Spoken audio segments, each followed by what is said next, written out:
Hello, నేను మీ CS రావు. ఆంధ్రప్రదేశ్ రాజకీయాలు వేడెక్కుతూ ఉన్నాయి. చంద్రబాబు నాయుడు ఢిల్లీ వెళ్ళి వచ్చిన తర్వాత జగన్మోహన్ రెడ్డి వెళ్ళారు. వీళ్ళిద్దరు వెళ్ళి వచ్చిన తర్వాత అసలు ఏం జరుగుతుంది అనేది ఒక స్తబ్దత అయితే ఉంది. దీని మీద ఇంటరాక్ట్ అయ్యేటువంటి ప్రయత్నం చేద్దాం. రాష్ట్రంలో ఉండేటువంటి రాజకీయ పరిస్థితుల మీద కూడా ఇంటరాక్ట్ అవుదాం. ప్రస్తుతం మన దగ్గర దీపక్ రెడ్డి గారు ఉన్నారు, తెలుగుదేశం పార్టీ సీనియర్ లీడర్, అలాగే మాజీ ఎమ్మెల్సీ. నమస్తే అండి దీపక్ రెడ్డి గారు. నమస్కారం అండి. నమస్తే సార్. ఏంటి క్లారిటీ వచ్చిందా మీకు పొత్తుల మీద? చంద్రబాబు నాయుడు గారు వెళ్ళి వచ్చిన తర్వాత ఢిల్లీ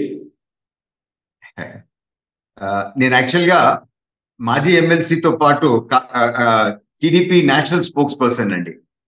సో పార్టీ మాకు ఇచ్చిన ఆదేశం ఏంటంటే ఇంకా ఈ పొత్తుల విషయం మీద ఏం మాట్లాడొద్దు అని చెప్పి స్పష్టమైన ఆదేశం ఇవ్వటం జరిగింది. కానీ డిస్కషన్స్ జరుగుతూ ఉన్నాయి. సో డీటెయిల్స్ కోసం వీఆర్ స్టిల్ అవైటింగ్.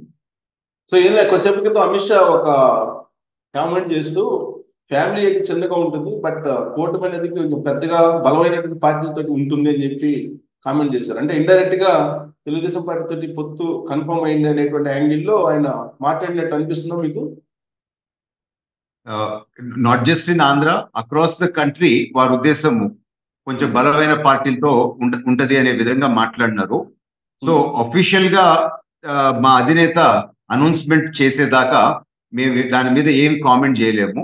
కానీ ఒకటి మాత్రం నేను చెప్పదలుచుకున్నాను, చంద్రబాబు నాయుడు గారు ఆల్ ది వే ఢిల్లీకి పోయినారు అని అంటే ఒక అడ్వాన్స్డ్ డిస్కషన్స్ ఏమన్నా ఉంటేనే పోతారు, లేకపోతే అంత దూరం పోరు. అది కూడా నైట్ అంత టైం వారు కేటాయించినారు హోంమంత్రి గారు. అదే జగన్మోహన్ రెడ్డి గారికి ముఖ్యమంత్రిగా ఉన్న అపాయింట్మెంట్ దొరకలేదు అని అదే చంద్రబాబు నాయుడు గారితో అంత రాత్రి అయినా అంత సేఫ్ టైం కేటాయించినారంటే ఖచ్చితంగా ఫ్రూట్ఫుల్ డిస్కషన్ జరుగుంటది అని చెప్పి మనందరం భావించవచ్చు. సార్, ఒక క్లారిటీ మీ దగ్గర నుంచి, చంద్రబాబు నాయుడు గారిని పిలిస్తే ఈయన వెళ్ళారా, లేదంటే చంద్రబాబు నాయుడు గారే వెళ్ళారా? యాక్చువల్గా మీరు చాలా అద్భుతమైన క్వశ్చన్ అడిగినారు. ఎందుకు అనంటే చంద్రబాబు నాయుడు గారన్నా లేకపోతే జగన్మోహన్ రెడ్డి గారన్నా ఇన్ కేస్ ఆడకు పోవాలని అనుకుంటే ఒక షెడ్యూల్, ఒక ప్లాన్ అనేది ఉంటుందండి. సే ఫర్ ఎగ్జాంపుల్ ముఖ్యమంత్రి గారిది నేను చూపిస్తాను. సో ఒక వైర్లెస్ మెసేజ్ పోలీస్ డిపార్ట్మెంట్ కి అందరికీ ఈ విధంగా ఇస్తారండి. సో ఇది వారి ప్రోగ్రామ్ గురించి, టూర్ షెడ్యూల్ గురించి ఇస్తారు.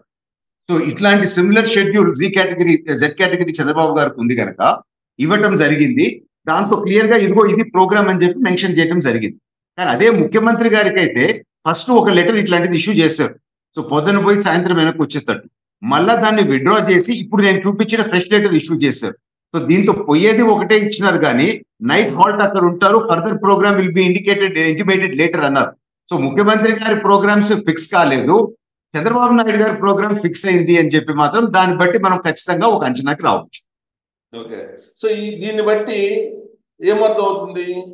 ఎన్డీఏ లేదంటే బీజేపీ తెలుగుదేశం పార్టీని కావాలనుకుంటున్నట్టు అనిపిస్తుందా? లేకపోతే ముఖ్యమంత్రి గారికి ఇవ్వని అపాయింట్మెంట్ చంద్రబాబు గారికి ఎందుకు ఇచ్చుంటారు? ఖచ్చితంగా మీరు ఒకటి, నేను దీనికి డైరెక్ట్ గా ఆన్సర్ చేయలేను, ఎందుకంటే నేను ఏమైనా అన్నానంటే తెలుగుదేశం పార్టీ ఒఫీషియల్ గా చెప్పినట్టే. సో మాకు ఇన్స్ట్రక్షన్స్ ఇంకా రాలేదు కనుక ఆంధ్ర రాష్ట్రంలో మీరు చూస్తే రాజకీయ పరిణామాలు జనసేన అయినా, టీడీపీ అయినా, బీజేపీ అయినా ఒకటే మాట మాట్లాడుతున్నారు, ఈ రాక్షస పాలన పోవాలా, ఆంధ్ర రాష్ట్రాన్ని కాపాడాలా అని చెప్పి.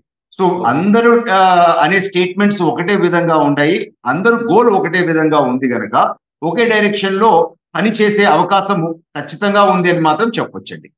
సార్, జగన్మోహన్ రెడ్డి ఢిల్లీ వెళ్ళొచ్చిన తర్వాత వాళ్ళ మీడియాలో, వాళ్ళ సొంత మీడియాలో, లేదంటే వాళ్ళ సోషల్ మీడియాలో స్ప్రెడ్ అవుతున్నటువంటి న్యూస్ ఏంటంటే చంద్రబాబు నాయుడుకి ఈడీ నోటీసులు ఇచ్చింది, ఈడీ త్వరలో విచారణ చేయబోతుంది, మళ్ళీ జైలుకి పంపిస్తారు చంద్రబాబు నాయుడిని. ఇది స్ప్రెడ్ అవుతుంది గత 24 గంటల నుంచి. ఏమంటారు?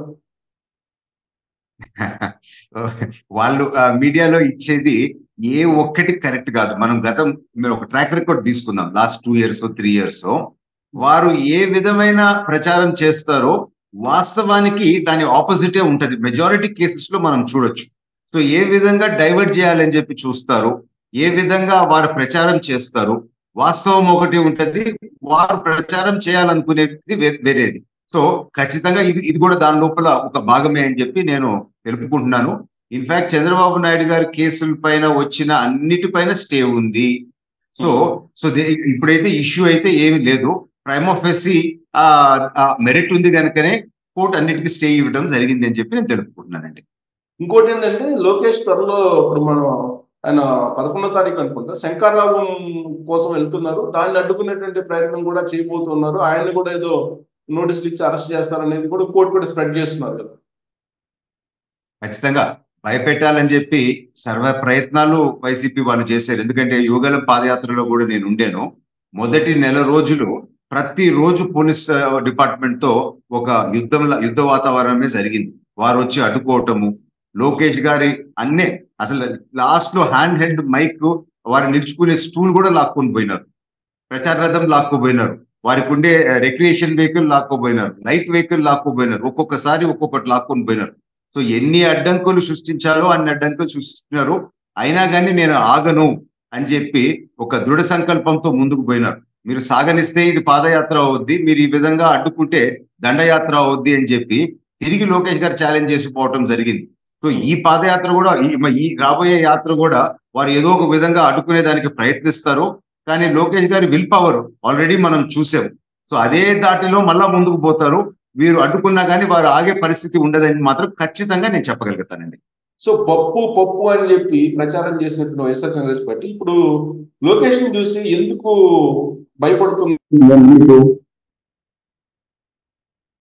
మీరు ఎంత దుష్ప్రచారం చేసి లోకేష్ గారి మీద ఏ రకమైన కామెంట్స్ చేస్తా వచ్చినారో, వారు చేసిన ప్రతి కామెంట్ కి, వారు ఇచ్చిన ప్రతి నెగిటివ్ మెసేజ్ కి దాన్ని ఛాలెంజ్ గా తీసుకొని లోకేష్ గారు దాన్ని వేరే విధంగా నిరూపించుకుంటూ వచ్చినారు. అట్ లాస్ట్ బాడీ షేమింగ్ కూడా చేసినారు. సో అది కూడా ఛాలెంజ్ గా తీసుకొని ఎన్నో కేజీలు లోకేష్ గారు వెయిట్ తగ్గి నేను ఇది కూడా సాధించగలుగుతాను, సో ఈవెన్ ఫుడ్ గివప్ చేయాలన్నా కానీ నేను గివప్ చేస్తాను, నన్ను ఎవరైనా తక్కువ చేస్తే నేను ఏ ఛాలెంజ్ కన్నా వెనకపోను అని చెప్పి వారు నిరూపించినారు. సో ఇప్పుడు జగన్మోహన్ రెడ్డి దగ్గర వైఎస్ఆర్ వాళ్ళ దగ్గర ఇంకా పెద్ద ఎక్కువ క్రిటిసైజ్ చేసేదానికి అవకాశం కూడా నాకు పెద్ద కనపడుతులేదు అండి. సో ఇప్పుడు శంకరాన్ని అడ్డుకుంటున్నారంటే లోకేష్ చూసి భయపడుతున్నట్టేనా జగన్మోహన్ రెడ్డి? ఖచ్చితంగా కదండి. లేకపోతే ఈవెన్ మీరు గత పాదయాత్రలో కూడా చూస్తే సాక్షి టీవీలో కంటిన్యూగా జనం ఎవరు రావటం లేదు అని ఒక నెల రోజులు రన్ చేసినారు. జనం ఎవరు రావటం లేదు, అది పాదయాత్ర ఫెయిల్ అయింది. అయితే వీళ్ళు ఎందుకు ప్రతిరోజు అడ్డుకుంటుండేరు? సో వాస్తవం ఒకటి, వీళ్ళు చేసేది మరొకటి. సో ఈ రోజు కూడా వారు ఒక భయం చుట్టుకుంది. ఎందుకంటే ఎటువంటి ట్రాక్షన్ యువగలంలో క్రియేట్ అయింది, లోకేష్ గారికి ఒక ఇమేజ్ డెవలప్ అయింది, ప్రజల్లో ఈ రోజు ఒక నమ్మకం కుదిరింది. నెక్స్ట్ 30 సంవత్సరాలు తెలుగుదేశం పార్టీకి నాయకత్వం డోకా లేదు అనే మాట ప్రతి ఒక్కరూ మాట్లాడుతూ ఉన్నారు. సో ఖచ్చితంగా జగన్మోహన్ రెడ్డి గారు 30 సంవత్సరాలు ముఖ్యమంత్రిగా ఉంటారు అని చెప్పి కల ఈ రోజు ఎట్లా కొలాప్స్ కాబోతా ఉందో, అదే విధంగా నెక్స్ట్ 30 సంవత్సరాలు దానికి కౌంటర్ తెలుగుదేశంలో నాయకత్వం బలంగా ఉంటుంది అని చెప్పి క్లియర్ కట్ పాలిటిక్స్ లో ఈ రోజు ఒక డైరెక్షన్ కనపడతా ఉంది. ఖచ్చితంగా వారికి భయం ఉంటది కదా, ఎందుకంటే వారు ఒక పక్కన ఫెయిల్ అవుతా ఉంటారు, ప్రతిపక్షం ఇంకొక పక్కన బలపడతా ఉంది అని చెప్పి కళ్ళకి కట్టినట్టు కనపడతా ఉంది. చూడు, రాష్ట్రంలో ఉన్నటువంటి రాజకీయ పరిస్థితిని చూస్తే ఒక పానిక్ సిచ్యువేషన్ ఉంది అనేది వినిపిస్తుంది సార్. అలాంటి వాతావరణం కనిపిస్తుందా మీకు? ఖచ్చితంగా. ఏమైందంటే గతంలో తెలుగుదేశం ప్రభుత్వం ఉన్నప్పుడు దాదాపు 126 పథకాలు ఉండేయండి. సో వీరు కేవలం నవరత్నాలు అని చెప్పి చిన్న చిన్న పథకాలు, రకరకాల కష్టాల్లో ఉండే వాళ్ళకి అందుతున్న పథకాలు అన్నీ రద్దు చేసుకుంటూ వచ్చినారు. సే ఫర్ ఎగ్జాంపుల్ పాడి రైతుకి దానా మీద సబ్సిడీ ఉండింది, సో దాన్ని రద్దు చేశారు. సో కానీ ఆ పాడి రైతుకి ఆ 2-3 రూపాయలు పర్ లీటర్ ఆ దానా సబ్సిడీ మీద బెనిఫిట్ పొందేది. అది దాని వల్ల వాళ్ళు బెనిఫిట్ పొంది ఫైనాన్షియల్ గా స్టేబుల్ అయ్యేవాళ్ళు. సో ఇట్లాంటి ఇంప్లికేషన్స్ ఉండే ఈ పథకాలన్నీ రద్దు చేసుకుంటా రాబట్టి చాలా మంది ఈ రోజు ఇబ్బందుల్లో ఉండరు. సో జగన్మోహన్ రెడ్డి గారు ఆ ఇబ్బందులు పట్టించుకునే పరిస్థితిలో కూడా లేరు. ఆ ఇబ్బందులు పట్టించుకోకపోగా కొంచెం టెర్రరైజ్ చేస్తున్నారు, వాలంటీర్ వ్యవస్థను ఉపయోగించి అనేది వినిపిస్తుంది. అలాంటి సిచ్యువేషన్ ఉందా? టెర్రరైజ్ చేస్తున్నారా? 100% కరెక్ట్.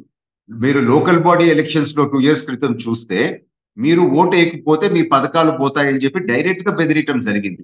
సిమిలర్లీ ఇంతకు ముందు ఎమ్మెల్సీ ఎలక్షన్స్ లో అట్టే చేయటం జరిగింది, ఆ ఎంపీ ఎలక్షన్స్ లో కూడా అట్టే చేయటం జరిగింది. సో ఏ ఎలక్షన్స్ వచ్చినా వారు డైరెక్ట్ గా బెదిరిస్తున్నారు, మీరు ఓటు వేయకపోతే మీ రద్దు అవుతాయని. మీరు ఒకసారి బెదిరించగలుగుతారు, రెండోసారి బెదిరించగలుగుతారు, కానీ కొన్ని రోజుల తర్వాత ప్రజలకు కూడా ఇంకెన్ని రోజులు ఈ బానిసత్వము, ఇంకెన్ని రోజులు మనం భయంలో బతకాలా అనేది వస్తుంది కదా. సో రేపు రాబోయే జనరల్ ఎలక్షన్స్ వచ్చే టైంకి ఇంకా సాలు వీళ్ళ కథ ఎందుకు చూస్తామని చెప్పి తిరగబడి కావాలని వారి బెదిరింపుకి ఒక ఛాలెంజ్ రకంగా ఓటు ఆపోజిట్ గా వేసే పరిస్థితి ఈ రోజు ఆంధ్ర రాష్ట్రంలో ఉందని చెప్పి మాత్రం నేను తెలుపుకోగలుగుతానండి. ఇంకోటి అండి దీపక్ రెడ్డి గారు, ప్రైవేట్ సైన్యం ఒకటి జగన్మోహన్ రెడ్డిది అపాయింట్ అయ్యింది. ప్రతి కాన్స్టిట్యున్సీకి ఒక 500 మంది ప్రైవేట్ సైన్యం తిరుగుతూ ఉన్నారు. వాళ్ళ నిఘా అంతా కూడా తెలుగుదేశం పార్టీలో ఎవరైతే కీలకంగా ఉన్నారో, యాక్టివ్ గా ఉన్నారో వాళ్ళని కట్టడి చేయటం అనేది ఒకటి స్ప్రెడ్ అవుతుంది సోషల్ మీడియాలో. నిజమేనా? ఖచ్చితంగా జగన్మోహన్ రెడ్డి గారు, వైఎస్ఆర్ వాళ్ళు చేసే విధానాలు గత 5 సంవత్సరాలు మనం చూస్తే రకరకాల క్రిమినాలిటీస్ లో రకరకాల క్రిమినల్ యాక్ట్స్ వాళ్ళు చేశారు. పోలీస్ డిపార్ట్మెంట్ ని వాడి ఆ క్రైమ్స్ కూడా చేసిన అనేక కేసులు మనం చూసాం. సో క్రైమ్ లో పిహెచ్డి చేస్తుంటారు జగన్మోహన్ రెడ్డి గారు, వారి చుట్టూరు ఉండే మనుషులు అని మనకు అర్థమవుతా ఉంది. సో ఎన్ని రకాల ట్రిక్స్ వాళ్ళు ప్లే చేయగలుగుతారో, ఎందుకనంటే ఆ మునిగే పడవని కాపాడుకునే దానికి వారు సర్వ ప్రయత్నిస్తారు. ఎందుకంటే రేపు మునిగిపోతా ఉంది, మునిగిపోయిన తర్వాత వాళ్ళ పరిస్థితి ఏమవుద్దు అనే భయము ఆందోళన వాళ్ళు ఉంది కనుక ఎన్ని రకాలు ట్రై చేయాలన్నా ట్రై చేస్తారు.